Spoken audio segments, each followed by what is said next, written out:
Hello, everyone, and welcome to this discussion on composition studies. This video is part one of two, where we'll be going over just what composition is, the history and development of composition, talking about some of the leading voices and key moments in that, and looking at the history of compositional studies, whose voice has been left out. And then in part two, we'll be focused on how we can better teach English and composition moving forward, looking at some examples, strategies that teachers are using. The purpose behind this discussion, as you might surmise, is for English teachers who are thinking about pedagogy and how they'll teach. I myself am in the process of getting my teaching license, and I hope to teach an actually valuable and relevant ELA classroom. But I think this discussion is applicable to everyone because it's about how and why we communicate the way we do, not just in writing, but we largely speak and transfer information growing up in our English studies. So understanding why we communicate the way we do can be really enlightening. So let's jump into it. So what is composition and composition studies? Composition is basically the art of communication. It is all the elements that go into communicating some information from an author, and I use the term author to mean whatever source is giving the information, to the receiver. So if we think about it in terms of just writing, things such as style and tone come to mind, the specific vocabulary we use. In ELA classrooms, we're taught to consider the audience of our argument and how we should change the structure to best persuade them of some thesis. But communication is in all forms of media. When you're going to an interview, you think about the outfits you'll be wearing and how that informs the interviewer about you, or maybe your handshake. Filters on pictures, or maybe a lack of filter, can change the perception of an Instagram post. Here on YouTube, maybe breaking a longer video up into parts will change how viewers understand and interpret information.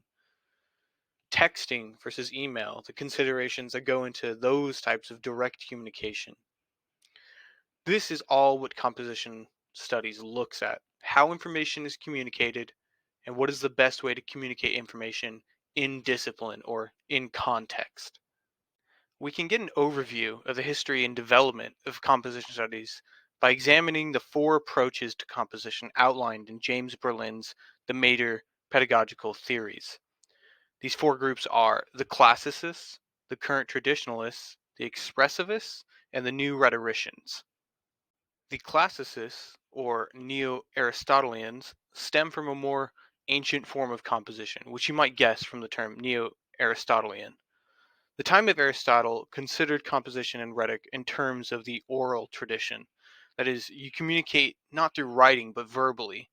Debate occurred in public squares where speakers would orate their position.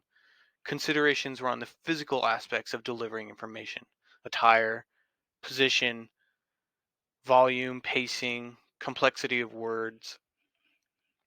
To the classicists, truth exists in the natural world and is objective, and that composition and rhetoric were tools in persuading the audience of the truth. The current traditionalists hold a view that truth and knowledge are objective and achieved through inductive reasoning. Think of this as the time period of the Enlightenment and the Industrial Revolution. It is very scientific and objective. With this, they believe the appropriate arrangement and style of writing and communication are objective and, most importantly, teachable and repeatable. That's why there are so many textbooks today that still exist that's about or come from this approach. The expressivists really came about around the 1960s, a time when individualism, civil rights, and expression were at the forefront of Western society.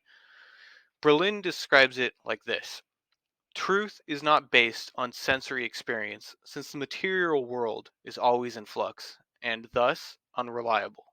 Truth is instead discovered through internal apprehension. What this means is that writers are writing for the sake of developing their own internal, private vision of truth. With that, composition and rhetoric exists for the writer or speaker alone to further develop and get closer to their own truth. This approach really survives in the modern classroom, especially in the field of creative writing. The last is the new rhetoricians, which is the most modern approach to composition in rhetoric. Berlin has this to say: for the new rhetorician, truth is dynamic and dialectical, the result of a process involving the interaction of opposing elements. It is a relation that is created, not pre-existing and waiting to be discovered. This approach really goes against the previous three because it posits that truth is relative, not something that exists outside of ourselves or something we hold inside. Instead, it is created by interactions between people. That truth is negotiated. An excellent look at this modern take is Donald Murray's Teach Writing as a Process, Not Product, where he likens the method of teaching to write a finished product to an autopsy. Fully trained in the autopsy, we go out and are assigned to teach our students to write, to make language live. In this article, he talks about how teaching writing should be the process of using language to learn about our world, to elevate what we learn about our world, to communicate what we learn about our world. That is to say, it is not about creating some objective truth in a finished piece of writing, but it is about the research and interactions with others in that research that is important. It is about the dialectical aspect of the process. Another look at it is from Thomas Rickert's Hands Up, You're Free. In this article, Rickert outlines the two opposing writing forces, modernism and postmodernism. Modernism is that current traditionalist approach, where composition is fixed and teachable, having only one path to truth and correctness. Postmodernism, on the other hand, leans into the new rhetorician approach by understanding that truth is negotiated. It's about relativism and a general suspicion of traditional reason. Postmodernism is sensitive to the role of ideology in communication, that is, the cultural context we communicate in. That's something we'll talk about more in the next video, talking a little more about Berlin and actually teaching in practice. If you notice, though, the people we've discussed so far, Aristotle, Berlin, Murray, Rickert, they're all educated, Western, white men. That's the historical norm of composition studies. It is the elite white men in the field dictating what composition is and isn't, what it should and shouldn't be.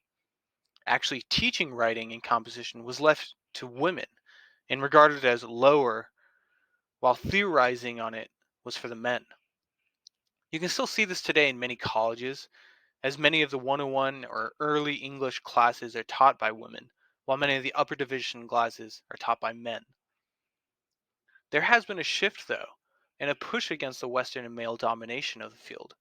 An excellent article from Paul Padilla called Always Been Inside calls out this domination, especially in the case of their son, who writes about the colonizing discoverers of the Americas rather than the Mexican cultural history, because his teachers want him to.